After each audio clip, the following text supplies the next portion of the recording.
If you have just become a manager, congratulations. But not just because someone gave you a title, or because your name now sits a little higher on the organization chart. The real reason matters more than that. Somehow, the way you worked fit the system you were in. Not only the tasks you completed, not only the reports you finished, not only the numbers you got right, but the way you handled pressure, the way you organized yourself, the way you made problems smaller. Simply, you became useful. That is probably why you were moved into management. But this is exactly where the first mistake begins. This role is not asking you to do your old job better. It is not asking you to become a faster version of yourself. And it is definitely not asking you to take the work you used to do and force everyone under you to do it the way you did. That is not management. That is actually one of the fastest ways to fail. And eventually, quietly, you start losing control. Because the moment you believe your job is to make the team work like you stop managing the team. You start correcting them into your shape. You explain too much because you want them to see what you see. You reply too fast because waiting feels like weakness. You change small things because they do not match the way you would have done them. You say yes because you still think ownership means carrying more. You try to be liked because you are not yet steady enough to be misunderstood. And from the inside, all of this feels logical. It feels responsible. It feels like you are helping. It feels like you are protecting the standard. The truth is, you are not managing yet. That is not what the role is asking from you now. The role is asking you to manage. Manage. As simple as that.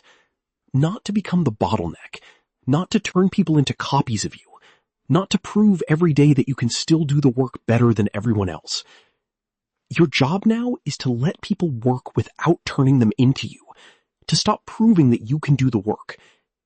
Your job now is to make the work strong enough that it does not fall apart every time you step away. Because if everything needs you, you are not leading. You are blocking. A real manager does not become the engine of every task. He builds the system that lets the engine keep running, with him in the room or not. And this is exactly why you are in day -1. Not because tomorrow is your first day. Maybe it is not. Maybe you have already been in the role for weeks or even months. That is long enough to convince yourself that you are already managing. But after hearing this, you are back at day -1. Because day -1 is not a date on the calendar. It is the moment before you admit something most new managers hate admitting. Actually, you do not know how to manage yet. And that is not an insult. That is just the truth.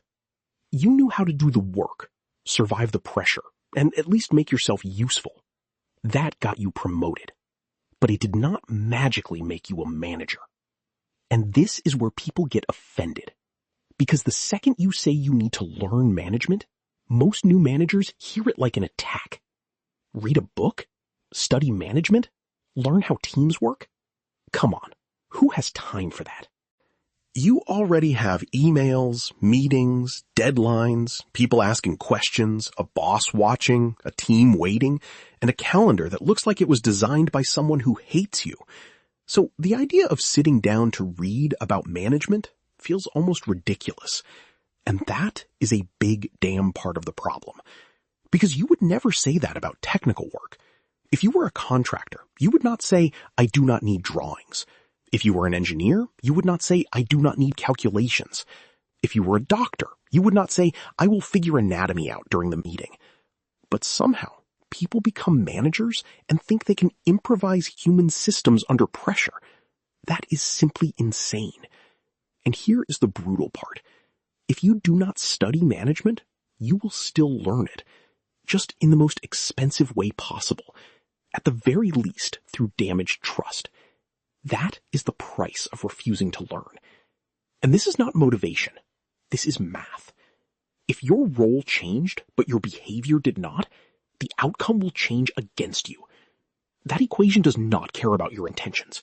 You can mean well and still become the problem. you can care deeply and still slow everyone down. Because management is not measured by how much effort you personally spend. No one will care. It is measured by what becomes clearer, stronger, and more stable because you are there. And if nothing becomes stable unless you touch it, manager, you are not leading yet. You are holding the system together with your own nervous system. That works long enough for people to call you committed. But eventually, the math catches you. Simply through exhaustion, mistakes, and overload. That is not leadership. That is damn dependency with a job title. Look, I have been in this field for more than 20 years. Almost 25 years around work, pressure, deadlines, people, systems, clients, mistakes, and the kind of management that can eat years of your life without even noticing. And unfortunately, I paid the expensive price. I spent years pushing harder, carrying more, answering faster, proving more, fixing more, and thinking that if I just gave enough effort, the result had to respect that effort. But it does not. And I hate that sentence because it sounds cold, but it is true. I was not stupid. I was not lazy. I was not someone who avoided responsibility. If anything, I was doing the opposite. I was giving too much, carrying too much, trying too hard to make the work survive through me. And still, the math won. Because effort, hard work, and good intentions do not cancel a bad system. For years, I thought management was something you learn by surviving it. Then, I read my first serious management book. And honestly, I was angry. Not because the book was complicated, because it was painfully simple. The kind of simple that makes you ask yourself, why did I have to pay years of my life to learn this the hard way? And here is the part people laugh at. Read a book about management? Come on. You are busy. You have problems. You have people waiting. So reading feels like a luxury. But that is exactly the trap. Reading is not the thing you do after you become free. It is one of the things that can make you free. Because every serious page you read is a small piece of pressure you do not have to discover by bleeding for it. And let me tell you something else. You will not be a new manager forever. That sounds obvious, but most people hear it and never let it enter their brain. There is after this. There is more of everything. More pressure, more responsibility, more people, more consequences. If you do not learn management now, you do not escape the lesson. You carry the same weakness into the next level. Only now, the damage is bigger. That is why day -1 matters. It is not a cute beginning, and it is not some stupid motivational pause. It is the last quiet, slow, boring moment before you start building habits that may take years to undo. Start with this. What is my goal? Because if you do not know the goal, every tool becomes dangerous, and your effort, instead of helping the team, starts making the room heavier. This video is only the warning. Day -1 is where you stop. The book gives you the system after that. The first 30 days as a new manager is not there to make you sound like a manager. It is there to stop you from guessing your way through a role that has already punished millions of people who thought effort was enough. Read it. Actually, read any serious book that forces you to respect management as a skill, not a war zone.